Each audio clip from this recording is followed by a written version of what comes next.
അല്ല, അദ്ദേഹത്തിന് കാര്യങ്ങളൊന്നും വ്യക്തമായിട്ട് അദ്ദേഹത്തിന് മനസ്സിലാക്കാൻ കഴിയുന്നില്ല.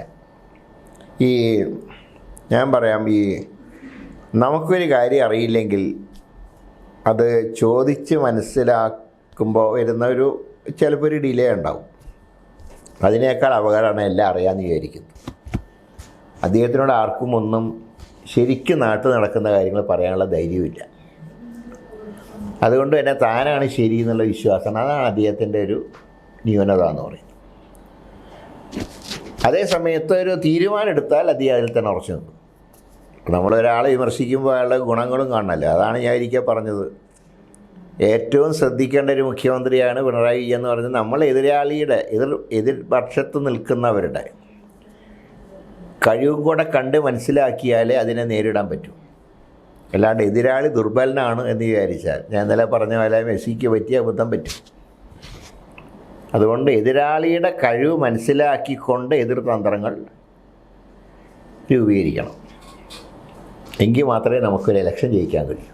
അല്ലാതെ വെറും ട്രെൻഡ് കൊണ്ട് മാത്രം ജയിക്കാൻ കഴിയില്ല.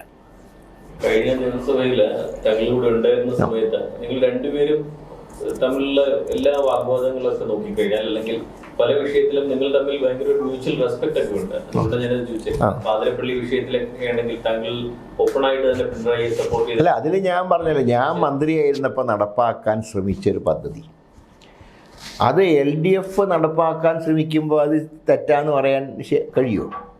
ഞാൻ അഭിപ്രായക്കാരാണ്. ഇപ്പം നാഷണൽ ഹൈവേ സത്യത്തിൽ അന്ന് എല്ലാവരും സഹകരിച്ചിരുന്നെങ്കിൽ അന്ന് നമുക്കത് പൂർത്തിയാക്കാൻ കഴിയുമായിരുന്നു. ഒരുപാട് ഡിലേ വന്നില്ലേ?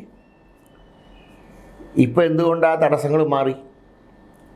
നമ്മൾ തടസ്സങ്ങൾ ഉണ്ടാകുമ്പോൾ അത് മാറ്റാൻ ശ്രമിക്കും. ഞാനിപ്പോൾ എൻ്റെ കോൺസ്റ്റിറ്റ്യുവൻസിയിൽ കൂടെ ഇപ്പോൾ നാഷണൽ ഹൈവേയുടെ കാര്യം വരുമ്പോൾ ഞാൻ കഴിയുന്നത് ഒരു സമരത്തിനൊന്നും, പല ആൾക്കാരും വന്നിട്ട് സമരമുണ്ട്, മറ്റേ അടിപ്പാതയില്ല, സമരം, ഞാൻ വരട്ടെ, നമുക്ക് നോക്കാം. ഉദ്യോഗസ്ഥന്മാരെ വരുത്തും, ചർച്ച ചെയ്യും, സൊല്യൂഷൻ ഉണ്ടാക്കും. എന്താ കാരണം?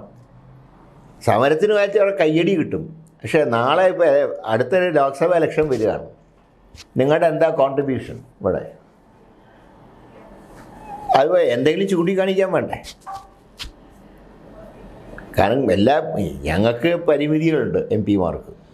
ആകെ MP ഫണ്ടും കാര്യങ്ങളും പിന്നെ കേന്ദ്രത്തിൻ്റെ പദ്ധതികളെ നമുക്ക് കാണിക്കാൻ പറ്റും. അതിലൊരു കേന്ദ്രത്തിൻ്റെ UPA കാലത്ത് കൊണ്ടുവന്നൊരു പ്രോജക്റ്റാണ് നാഷണൽ ഹൈവേ. അത് എൻ്റെ കോൺസ്റ്റിറ്റ്യുവൻസിയിൽ തീർന്നാലേ എനിക്കതിന് നേട്ടം. ഞങ്ങളുടെ സർക്കാരിൻ്റെ കാലത്ത് തുടങ്ങിയതാണ്, ഇപ്പോൾ അതാ ഞാൻ MP ആയിട്ട് വന്നപ്പോൾ പൂർത്തിയാക്കി എന്ന് പറയണ്ടേ? അപ്പോൾ അതിന് പ്രാദേശികമായിട്ട് ആൾക്കാർ വികാരം കൊണ്ട് ചങ്ങല പിടിക്കാൻ ചെന്നാൽ ചിലപ്പോൾ കയ്യടി കിട്ടും. പക്ഷെ നാളെ 5 വർഷത്തെ നിങ്ങളുടെ നേട്ടം ചോദിക്കുമ്പോൾ ഹൈവേ ഓയിൽ നിങ്ങൾക്ക് പൂർത്തിയാക്കാൻ കഴിഞ്ഞോ എന്നല്ലേ ചോദിക്കുക. അപ്പോൾ അവിടെയൊക്കെ നമ്മളൊരു എന്താ പറയേണ്ടത്, ഒരു തന്ത്രപരമായിട്ടുള്ള സമീപനം തന്നെ സ്വീകരിക്കണം. ഇപ്പോൾ പിണറായി സംബന്ധിച്ച് ചില കാര്യങ്ങൾ തീരുമാനമെടുത്താൽ അത് ഇംപ്ലിമെൻറ്റ് ചെയ്യാൻ ഗട്സ് കാണിക്കാറുണ്ട്. അതൊരു നേട്ടം, ഒരു ക്വാളിഫിക്കേഷൻ തന്നെയാണ്. അതായത് കരുണാകരൻ ഉദ്യോഗസ്ഥന്മാരെ നിയന്ത്രിച്ച പോലെ അത് ഉദ്യോഗസ്ഥന്മാരെ കുറേ അധികം, പക്ഷേ അതിൽ അവസാനം ഇപ്പോൾ പാളുന്നുണ്ട്. അതാണ് പോലീസിൽ വന്നിട്ടുള്ള ഈ കടിഞ്ഞാണില്ലാതെ പോയത്. നേരെ മറിച്ച് മറ്റ് പല സ്ഥലത്തും അദ്ദേഹം സ്ട്രോങ് ആയിട്ടുള്ള സ്റ്റാൻഡ് എടുക്കുന്ന പോലെ പോലീസിൽ അദ്ദേഹത്തിൻ്റെ കൺട്രോൾ വിട്ടുപോയിട്ടുണ്ട്. അല്ല, അത് തന്നെയാണ് UDFന്റെ ഒരു ഫെയിലൂറും കാണിക്കുന്നത്. കാരണം ആദ്യ പിണറായി ഗവൺമെന്റിന്റെ സമയത്ത് എല്ലാ വർഷവുമായിട്ട് ഏതാണ്ട് 8ഓളം കസ്റ്റോഡിയൽ മരണങ്ങൾ നടന്നു. എന്നിട്ട് പോലും പോലീസിന്റെ മന്ത്രിയെ ഇത്രയും വലിയ ലാപ്സസ് ഉണ്ടായിട്ടത് എക്സ്പോസ് ചെയ്യാനായിട്ട് UDFന് പറ്റിയില്ല. അദ്ദേഹം തിരിച്ചു വരുന്നു, വീണ്ടും കസ്റ്റോഡിയൽ ടോർച്ചർ നടന്നുകൊണ്ടിരിക്കുന്നു. UDF പ്രതിപക്ഷത്തെ തന്നെ ഇരിക്കുന്നു. ഈ ഒരു സാഹചര്യത്തിൽ UDF എങ്ങനെയാണ് ഇനി പിണറായി ടേക്ക് ഓൺ ചെയ്യുക? എങ്ങനെയാണ് പിണറായി പരാജയപ്പെടുന്നത്? അല്ല, ഇപ്പോൾ ജനത്തിൻ്റെ ഇടയിൽ സർക്കാരിനെ കുറിച്ചൊരു മോശം അഭിപ്രായം ഉണ്ടായിട്ടുണ്ട്. പക്ഷേ ഞാൻ ഇപ്പോഴും പറയുന്നു, ശക്തമായിട്ടുള്ള മിഷണറി ആയിട്ട് നീങ്ങാൻ മാത്രമേ അത് യൂട്ടിലൈസ് ചെയ്യാൻ കഴിയൂ എന്ന് എനിക്കത് അഭിപ്രായം തന്നെയാണ്. അതല്ലാതെ കസ്റ്റഡി മരണം കാരണം മാത്രം ജനം വോട്ട് ചെയ്യുന്നൊന്നും വിചാരിക്കരുത്. അതിനുള്ള സംവിധാനം ഉണ്ടാക്കണം. അതാ ഞാൻ പറഞ്ഞ, ആരെയും മാറ്റി നിർത്താതെ എല്ലാ സോഴ്സുകൾ ഉപയോഗിച്ചുകൊണ്ട് സർക്കാരിനെ ആക്രമിക്കാൻ കഴിയണം. പക്ഷേ ഇനിയിപ്പോൾ ഒരു കാര്യമുണ്ട്, CPMൽ പിണറായി വിജയൻ്റെ 2 ടേം കഴിഞ്ഞല്ലോ. ഇനിയിപ്പോൾ അദ്ദേഹം മത്സരിക്കുക. പക്ഷേ അദ്ദേഹത്തിന് പാർട്ടി സീറ്റ് കൊടുക്കും. കാരണം പിണറായി ഇല്ലാത്തൊരു കാര്യം CPMന് ആലോചിക്കാൻ പറ്റില്ലല്ലോ. ഈ CPM സ്റ്റേറ്റ് സെക്രട്ടറി വിളിച്ചപ്പോൾ അദ്ദേഹം പറഞ്ഞത് അടുത്ത ഇലക്ഷന് വേണ്ടിയിട്ടുള്ള തയ്യാറെടുപ്പുകൾ ഇപ്പൊ തുടങ്ങിയിട്ടുണ്ട്. മിഷണറി എല്ലാം വർക്കിംഗ് ആണ്. അടുത്ത തുടർ ഭരണത്തിലേക്ക് തന്നെ നയിക്കുന്ന രീതിയിൽ അല്ല അത് ഒരിക്കലും വർഷം ഉണ്ടല്ലോ എന്നുള്ളൊരു ഇതാണ് പറയുന്നത്. അതെ, 3.5 വർഷം ഈ സർക്കാരിൻ്റെ ഓരോ ചെയ്തികളായിട്ട് പുറത്തു വരും. അപ്പോൾ എന്താണെങ്കിലും UDF സാധ്യതയുണ്ട്. പക്ഷേ അത് ഉപയോഗിക്കാൻ തക്കവണ്ണമുള്ള എല്ലാ സംവിധാനങ്ങളും ഉണ്ടാക്കണം എന്നാണ് ഞങ്ങൾ പറയുന്നത്. ഉമ്മൻചാണ്ടിയൊക്കെ മാതിരി സ്ട്രാറ്റജിസ്റ്റ് ആക്റ്റീവായിട്ട് ഇപ്പോൾ ഇല്ലാത്തത് കോൺഗ്രസിനെ ക്ഷീണം ചെയ്യുന്നുണ്ട്. അദ്ദേഹത്തിനെ പോലുള്ളൊരു അഭാവം തീർച്ചയായിട്ടും ഞങ്ങൾ ഫീൽ ചെയ്യുന്നുണ്ട്. അദ്ദേഹമാണ് അവസാനത്തെ ക്രൗഡ് പുള്ളർ. ഈ ചോദ്യത്തിന്റെ തുടർച്ചയാണ്. ഉമ്മൻചാണ്ടിയാണ് ഇന്നത്തെ കോൺഗ്രസിൽ അവസാനത്തെ ക്രൗഡ് പുള്ളർ ഉമ്മൻചാണ്ടിയായിരുന്നു. അപ്പൊ അതിനുശേഷം നമുക്ക് നോക്കിയ കോൺഗ്രസിലെ ഒരു 5-6 ഫേസസ് നമ്മൾ കാണുന്നുണ്ട്. CM പോസ്റ്റിന് വേണ്ടി അടികൂടുന്ന 6 ഫേസസ് എങ്കിലും നമുക്കുണ്ട്. പക്ഷെ ഒരു ക്രൗഡ് പുള്ളറെ നോക്കിയിട്ട് കാണുന്നില്ല. അതെങ്ങനെ അഡ്രസ് ചെയ്യുന്നതാണ് വിചാരിക്കുന്നത്? അതേതായാലും കാത്തിരുന്ന് കാണേണ്ട കാര്യമാണ്. അല്ല, ഈ പറഞ്ഞ പോലെ തന്നെ താങ്കൾ നേരത്തെ പറഞ്ഞ പോലെ UDFന്റെ കാലത്ത് ഒരുപാട് വികസന പ്രവർത്തനം നടന്നു. പക്ഷേ പിണറായി വിജയൻ തിരിച്ചു വന്നു മാത്രമല്ല അദ്ദേഹത്തിന് ഭരണ തുടർച്ചയും കിട്ടി. UDFന്റെ ഒരു ഫെയിലിയർ അല്ലേ കാണിക്കുന്നത്? പൊളിറ്റിക്കൽ ഫെയിലിയർ അല്ലേ? അല്ല, അതിൽ ഞങ്ങൾക്കതിൽ വീഴ്ച പറ്റുന്നുണ്ട് എന്നുള്ളൊരു യാഥാർത്ഥ്യമാണ്. നമ്മുടെ യാഥാർത്ഥ്യങ്ങൾ അങ്ങനെ പൂർണ്ണമായിട്ട് മറച്ചു വെച്ചിട്ടൊന്നും കാര്യമില്ല. വീഴ്ച പറ്റുന്നുണ്ട്. കാരണം ഓരോ സബ്ജക്റ്റുകൾ വരുമ്പോൾ അതിൻ്റെ പൂർണ്ണതയിലെത്തുന്നതിന് മുമ്പ് മറ്റേത് എടുക്കേണ്ടെന്നല്ല പറയുന്നത്. പക്ഷേ പഴയത് വിട്ട് കളയാൻ പാടില്ല. അതുകൂടെ ചേർത്ത് കഴിഞ്ഞാൽ നല്ലൊരു തിരിച്ചടി ഇവർക്ക് കൊടുക്കാമല്ലോ. അതുകൊണ്ടാണ് സാധാരണ പാർട്ടി പ്രവർത്തകർ പലരും ശശി തരൂരിനെ കണ്ടവർ തന്നെയല്ല. അത് ഒരാൾ വരുന്നു, ഞങ്ങൾ അദ്ദേഹം നന്നായിട്ട് പ്രസൻറ്റബിളാണെന്ന് കാണുമ്പോൾ അവർ അദ്ദേഹത്തിനെ കാണാനും കേൾക്കാനും പോവുകയാണ്. അപ്പോൾ അതിന് നമ്മൾ അസൂയപ്പെട്ടിട്ട് കാര്യമില്ല. എന്തുകൊണ്ട് പോകുന്നു, എന്താ പോകാൻ കാരണം, അതിനെക്കുറിച്ച് ആരും ആലോചിച്ചിട്ടില്ല. വെറുതെ ഒരു വിവാദം ഉണ്ടാക്കിയാൽ ആരും പോവില്ല. അദ്ദേഹത്തിന് ഇതുവരെ കേൾക്കാത്ത ആളുകളാണ് അദ്ദേഹത്തിനെ കാണാൻ പോകുന്നതും അദ്ദേഹത്തിൻ്റെ പ്രസംഗത്തിലൊക്കെ ആവേശം കൊള്ളുന്നതും. അപ്പോൾ അതുകൊണ്ടാണ് ഞാൻ പറയുന്നത് അതും കൂടെ നമുക്ക് യൂട്ടിലൈസ് ചെയ്യാമെന്ന് പറയുന്നതിൻ്റെ കാരണം അതാണ്. അങ്ങനെ പ്രത്യേകിച്ചൊരു ഗ്രൂപ്പ് ഉണ്ടെന്ന് എനിക്ക് തോന്നുന്നില്ല. ഈ പറഞ്ഞ പോലെ പ്രവർത്തകർ ഗ്രൂപ്പ് വ്യത്യാസം പിന്നെ അദ്ദേഹത്തിൻ്റെ യോഗങ്ങൾ കേൾക്കാൻ പോകുന്നുണ്ട്. എല്ലാ വിധത്തിൽപ്പെട്ട ആൾക്കാരും പോകുന്നുണ്ട്. പ്രത്യേകിച്ചൊരു ഗ്രൂപ്പ് ഒന്നുമില്ല. എല്ലാ വിഭാഗത്തിൽപ്പെട്ട കോൺഗ്രസ് പ്രവർത്തകർ അദ്ദേഹത്തിൻ്റെ യോഗങ്ങൾക്ക് പോകുന്നുണ്ട്. അതിപ്പോൾ അതിനെക്കുറിച്ച് നമ്മൾ ചിന്തിക്കേണ്ടത്. ഇപ്പോൾ ഒരു കോൺട്രവേഴ്സിയിലേക്ക് പോകേണ്ട ആവശ്യമില്ല. അത് വന്നു കഴിഞ്ഞാൽ പിന്നെ തരൂർ ആൻറ്റി തരൂർ എന്നുള്ള രീതിയിലേക്ക് പോകുന്നത് ശരിയല്ല. കേരളത്തിലെ UDF രാഷ്ട്രീയം നമ്മൾ സൂക്ഷ്മമായിട്ട് നോക്കുമ്പോൾ അവിടെ കാര്യങ്ങൾ ഏറ്റവും ക്രൂഷ്യലായി തീരുമാനിക്കുന്നത് മുസ്ലിം ലീഗാണ്. മുസ്ലിം ലീഗ് ഇല്ലാതെ കോൺഗ്രസിന് ഒരു ഫ്യൂച്ചർ ഇല്ല.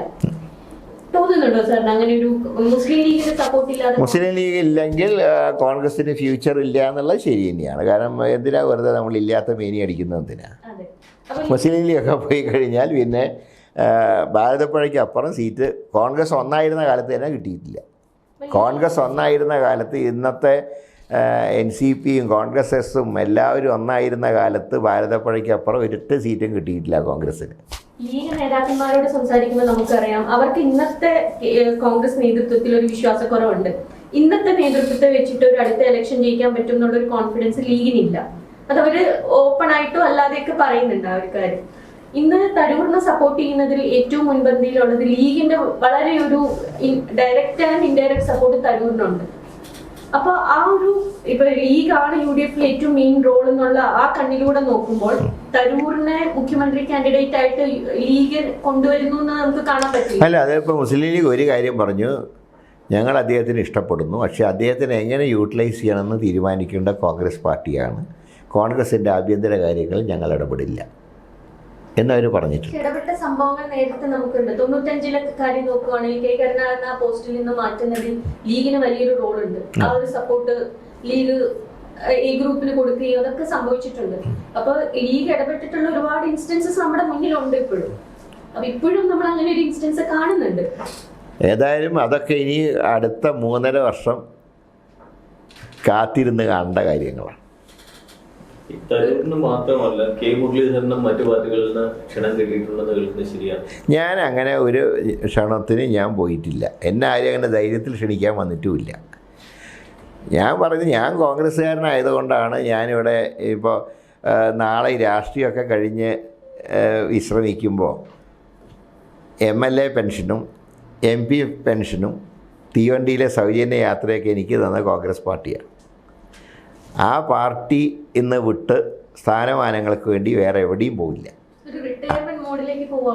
അല്ല, റിട്ടയർ ചെയ്താലും ഞാൻ പറഞ്ഞ കോൺഗ്രസ്സിന് ഒരു ക്ഷീണം കേരളത്തിൽ പറ്റിയാൽ റിട്ടയർ ചെയ്യാമെന്നല്ലാതെ വേറൊരു പാർട്ടിയിലേക്ക് ഞാൻ പോകുന്ന പ്രശ്നവുമില്ല. അതെനിക്ക് ഒരു മിനിറ്റ് പോലും ആലോചിക്കാണ്ട് എനിക്ക് പറയാൻ കഴിയും. കാരണം പാർട്ടി എനിക്ക് സാധാരണ നമ്മൾ കിട്ടാത്തതിനെക്കുറിച്ചാണ് പരിഭവിക്കുക, കിട്ടിയതിനെക്കുറിച്ച് ആരും പറയാറില്ല.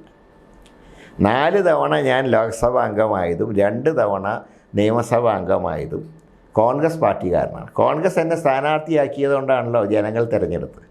അതുകൊണ്ട് അങ്ങനെ ഒരു പാർട്ടിക്കൊരു ക്ഷീണം സംഭവിച്ചു, അതുകൊണ്ട് ഇനി ആ പാർട്ടിയിൽ നിന്നാൽ രക്ഷയില്ല എന്ന് കണ്ടാൽ രാഷ്ട്രീയം നിർത്തി വീട്ടിലിരിക്കുക എന്നല്ലാതെ മറ്റ് രാഷ്ട്രീയ പ്രസ്ഥാനത്തിലും പോകുന്ന പ്രശ്നമേ ഉദിക്കുന്നില്ല. അല്ല, പലരും പലതൊക്കെ പറയാറുണ്ട്. ഞാൻ അതിനെയും ഗൗരവത്തിലെടുത്തിട്ടില്ല. എന്നെ ആരും അങ്ങനെ ധൈര്യത്തിൽ ക്ഷണിക്കാനൊട്ട് വന്നിട്ടുമില്ല. പാർട്ടി കോൺഗ്രസിന് ഒരു പ്രതിസന്ധി ഉണ്ടാവും, അല്ലെങ്കിൽ എന്തെങ്കിലും ഒരു ഇഷ്യൂ വരുമ്പോൾ കോൺഗ്രസ് ഇപ്പോൾ വടകര ഇലക്ഷൻ, അവിടെ പി ജയരാജനെതിരെ നിൽക്കാൻ ആർക്കും ധൈര്യം ഉണ്ടായിരുന്നില്ല. അന്ന് താങ്കളാണ് അവിടെ ഉണ്ടായിരുന്നത്. ഇവിടെ നിയമ ഇലക്ഷൻ, ഇങ്ങനത്തെ സിറ്റുവേഷൻസിലൊക്കെ കോൺഗ്രസ് നോക്കുന്ന ഒരു വ്യക്തി താങ്കളാണ്. ആ വ്യക്തിക്ക് ഒരു തെറ്റ് പറ്റി, DIC പുറത്ത്, പക്ഷെ തിരിച്ചു വന്നപ്പോ ഒരു നീതി കിട്ടി. ഇപ്പോഴും ഒരു നീതി കിട്ടി. ഒരു ഔട്ട്സൈഡർ ആണെന്ന് തോന്നുന്നുണ്ടോ? അല്ല, അതിലിപ്പോൾ ഒരു കാര്യമുണ്ട്. അതിപ്പോൾ ഒരു സിനിമയിലെ ഒരു ഇതുണ്ട്. സുന്ദരിയായിട്ടുള്ളൊരു സ്ത്രീനെ കല്യാണം കഴിച്ചു, പക്ഷെ പുറത്ത് കാണിക്കാൻ തയ്യാറല്ല എന്ന് പറഞ്ഞ പോലെ എല്ലാ കാര്യത്തിനൊക്കെ മുരളീധരൻ വേണം. അത് കഴിഞ്ഞാൽ പിന്നെ ആവശ്യമില്ല.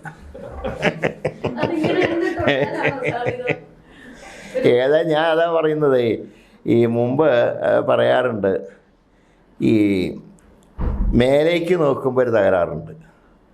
നമ്മളെക്കാൾ അയോഗ്യരായിട്ടുള്ള പലരുടെ കയറിയിരിക്കുന്നതാണ്. അതേസമയം താഴേക്ക് നോക്കിയാലൊരു മെച്ചമുണ്ട്. നമ്മളെക്കാൾ യോഗ്യതയുള്ളവരെ താഴെ കാണാം. അപ്പം ഞാൻ തൽക്കാലം ഇപ്പോൾ മേലേക്ക് നോക്കുന്നില്ല. കാരണം ഓരോ സ്ഥാനങ്ങൾ കിട്ടിയപ്പോൾ എൻ്റെ മുമ്പിൽ സാഷ്ടാംഗ നമസ്കാരം നടത്തിയവരൊക്കെ ഇന്ന് പാർട്ടീനെ നയിക്കുന്ന കൂട്ടത്തിലുണ്ട്. അപ്പോൾ അങ്ങോട്ട് നോക്കാതിരിക്കുക നല്ലത്. അതുകൊണ്ട് അതേ സമയത്ത് എന്നേക്കാൾ എത്രയോ കഴിവുള്ളവർ താഴെ തട്ടിലുണ്ട്. അത് കാണുമ്പോൾ എനിക്ക് ആശ്വാസമാണ്. ഞാൻ ഇത്രയെങ്കിലും എത്തിയല്ലോ. അപ്പോൾ ഞാൻ അങ്ങനെ ആഗ്രഹിക്കുന്ന ഒരാളാണ്. പൊളിറ്റിക്കൽ ലൈഫിൽ ചെയ്ത ഏറ്റവും വലിയ തെറ്റ് എന്താണ്? തെറ്റ് പാർട്ടി വിട്ടു പോയതാണ് ചെയ്ത തെറ്റ്. അത് തെറ്റൊന്നുമല്ല, അത് നന്നായി. അതുകൊണ്ടാണ് വീണ്ടും ജനങ്ങൾ തിരഞ്ഞെടുക്കാൻ കാരണം. എന്താ, ഏറെ പോയിരുന്നെങ്കിൽ ചിലപ്പോൾ ഇന്നത്തെ AK ശശീന്ദ്രൻ്റെയോ കടന്നപ്പള്ളിയുടെ പോലെയാവും. അതിലും വില ഇപ്പോഴുണ്ട്.